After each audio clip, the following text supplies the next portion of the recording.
Hello, my name is Lauren Miller. I'm a solution consultant here at ServiceNow, specializing in IT operations management, or ITOM. And today in this brief video, I'm going to be talking about the machine learning approach to service mapping within ServiceNow.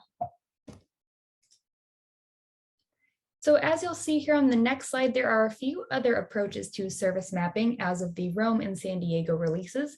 So we will have two other videos diving into the tag-based approach to service mapping, as well as the more traditional top-down approach to service mapping.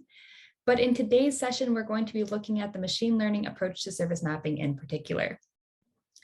So just to start out, why would you use the machine learning approach to service mapping? And then we'll go into really what it's doing, and we'll take a look in my environment. So first and foremost, the machine learning approach to service mapping is really giving you the fastest time to value when you're creating those service maps. And the reason for that, as we'll see, is the machine learning is running in the background constantly as discovery is populating your CMDB. And therefore, it's actually able to generate map suggestions for you. So candidates, as we call them, for maps that you have in your environment that you need to actually go ahead and intentionally map within your ServiceNow environment. So rather than with more traditional service mapping methods, you have to go in and establish that entry point for the application to launch the mapping, launch that top-down discovery. In this case, you're actually going to see a list of map suggestions that Discovery has already identified. It's seeing the trends that may suggest an application, and all you have to do is click to actually map that process that it believes is in your environment.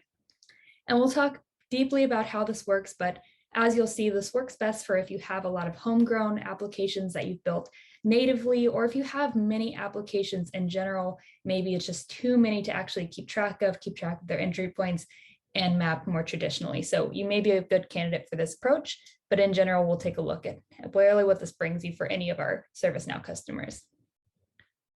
So how the machine learning approach to service mapping actually works. So basically, we're using predictive intelligence to actually map those applications. So as I mentioned, as ServiceNow Discovery is running across your environments, running across your on-prem data centers, your cloud environments, it's already pulling that CI configuration item data to populate your CMDB.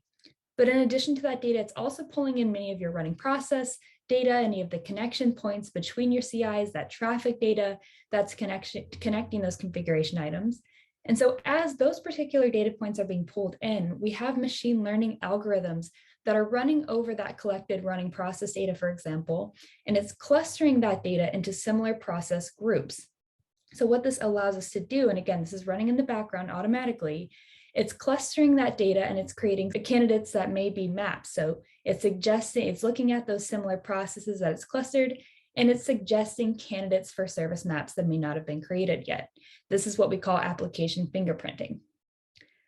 Now, on the more granular level, that same logic, that same predictive intelligence that's running over that running process data is also suggesting candidate suggestions for existing maps. So as you can see at the bottom of my screen here, at the individual map level, if you have maps that are already existing and need to be expanded, or maybe there's a configuration on an existing service map that's been swapped out or changed, added, it's going to automatically use that predictive intelligence at the individual map level to suggest any additional connections to that map that may be relevant to the existing map you have.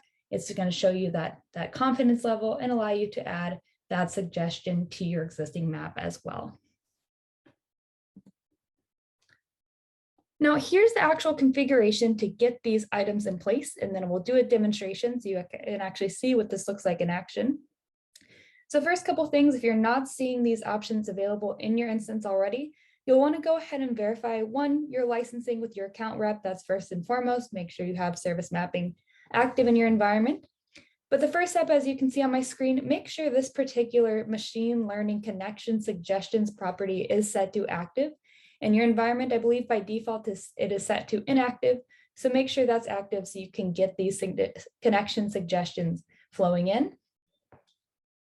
And then two, there's a bit of an optional piece here. So as I mentioned, and as you saw on my last screen, as we're going to see in the demonstration, as these connection suggestions are coming into your existing map, there is an option as of the Rome release where you can either set a setting to have those connections be added automatically to your map based on particular rules that you set, or you can go ahead and not enable this particular setting so that you have to manually review those connection suggestions that are coming in from the predictive intelligence and make that decision for yourself. So there is an optional setting there for you to either have those suggestions be added automatically based on rules, or if you'd rather, you can go through them manually and make the decision based on the intelligence of your teams managing those services. Step 3, once we get all this data flowing in, we'll want to regularly review our application fingerprints. As I mentioned, those are the actual full unmapped applications that predictive intelligence is thinking, hey, I think I found this based on the running process cluster that we've identified. So you'll want to review that list so you can decide if it's actually a service or an application that you want to map based on your environment. And then, of course, regularly running discovery to keep not only your maps current, but your CMDB as well. Pretty much a standard practice here at ServiceNow. So for our last few minutes here, I'm going to go into the demonstration to show you what this looks like in my environment. Okay, so I've switched over to my demo environment here, and where we're starting out is actually in my Discovery Home module. So once you've activated that machine learning setting that I've mentioned, you've upgraded accordingly to get the machine learning approach to service mapping modules and things that we've released, you should see this application fingerprints widget on your Discovery homepage. So I'm going to click in here to view my suggestions, and this is going to be for that entire map level. So this is, as I mentioned, Discovery is running and it's seeing clustered process data that may suggest an application in my environment that I may wish to go ahead and map. So go ahead and click into my suggested applications list. And you can see I have quite a few. I have quite a large environment that's being scanned by Discovery. And this is why if you have many applications, if you have many applications that you maybe haven't been tracking accordingly, this is a really good approach to see everything that Discovery is picking up on, so you're not missing anything in terms of applications that you may have running. So I'm going to go ahead and search for my Trex example here. So as you can see, this is my list that is populating based on that clustered running process data that Discovery is pulled in, and we have machine learning running over all of that data. So I'm going to click into one of my examples here so you can see what an application suggestion looks like in my environment. So for example, we can click into this Trex preprocessor suggestion. Now, in this case, this is a suggestion that I have not yet told to map, but as you can see, a lot of data has been populated for a map that I have not even given an entry point. I haven't given it any data to intentionally map besides Discovery running. So there's a few things to note here. As a prerequisite for Discovery to actually pull any application data in and actually map a process, it needs 3 things. One is a process classifier, which basically says, okay, this running process that we found belongs to this particular application. So kind of closing that gap here. Besides the running process classifier, it also needs a CMDB class to put this data into. And it also needs a pattern to actually intentionally pull in specific attributes about that particular process, that particular application. Now, for anybody who's actually gone out and created a pattern within ServiceNow, you know it's no easy feat. And so the main benefit of having these application suggestions populate automatically is you can actually see all 3 of those things have been created for us out of the box for each of these suggestions coming in. So that classifier role that I mentioned, which is pairing, okay, this running process belongs to, in this case, this Trex application. We have that already created. We have the pattern name that is pre-populated out of the box for us, and the CMDB class that if I go to discover this application, it will populate this data into this particular class that's already been created for me. So it's really simplifying the process of creating a new route to discover any applications, especially for those homegrown applications. So if I want to launch this particular application, I review it. Yes, I've worked with my team here. This is an application we have running and wish to map. I would simply go ahead and discover that application. But for the sake of time here, I'll actually show you an example of what this looks like when it's already been done. So as you can see, I've already gone ahead and mapped this particular example. It's still listed in my application suggestions. That Discover application box has gone away because I've gone ahead and mapped this application, and I can now review it as part of my application services, which we'll review in just a moment. So as you can see, as machine learning is running over that collected running process data, over those traffic connections that Discovery is bringing in, it's suggesting these application candidates and really reduces the time for you to go ahead, review these application fingerprints, and map these suggested applications as they're relevant to your environment. So we've just reviewed how the application fingerprinting aspect of machine learning approach to service mapping actually works for suggesting entire maps, entire applications that we want to service map into our ServiceNow environment and track that way. I'm now going to show you what this looks like on the individual map level for pre-existing maps or new maps that you're going to create. How can that machine learning be applied to those?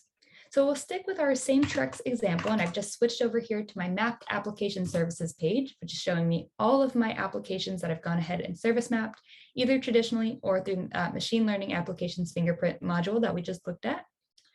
So I'm going to click into one of my existing application services, this particular map that I have in my environment here. And now that that's loaded, we can really see this looks like any other service map, but we can see from the entry point all the way down, all of these particular CIs, this service map was created from that application fingerprinting module that we were just on. So from one of those application suggestions that was launched based on how discovery and based on one of those running process clusters that was identified. So I'm going to go ahead and open this box here, which is called my connection suggestions rather than application suggestions, as we saw previously.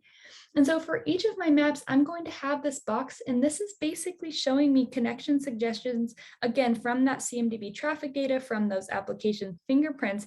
It's running over that process data the same way, and it's looking for those connections. For example, hey, we see there's a process that's connecting two servers, and you didn't have that second server on this particular service map. And that's feeding that predictive intelligence trainer to then give us these connection suggestions at the individual map level.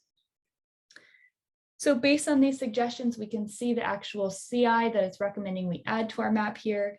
We can see where it's recommending that connection live based on the process data it identified, some additional details about that CI, and then the confidence level based on that predictive intelligence trainer, how confident it is in this connection suggestion that it identified. And then, of course, any action that's been taken on it.